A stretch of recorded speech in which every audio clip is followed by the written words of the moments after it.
آپ صلی اللہ علیہ وسلم جب قرآن کی تلاوت کرتے، جب کسی مجلس میں بیٹھتے یا نماز پڑھتے تو تلاوت کو ختم کرتے وقت یہ الفاظ بھی پڑھا کرتے تھے۔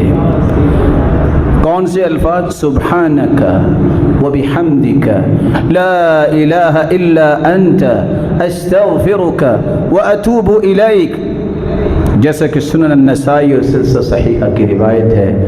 یہ کسی کو یاد ہی نہیں ہوگا؟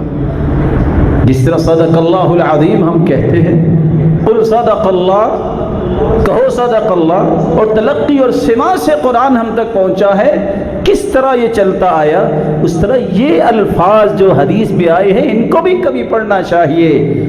رسول اکرم صلی اللہ علیہ وسلم کی زوجہ مطہرہ بیان کرتی ہیں عائشہ کہ جب بھی آپ قرآن پڑھتے اور مجلس سے اٹھتے اور آپ نماز سے فارغ ہوتے تو ان کلمات سے اختتام کیا کرتے۔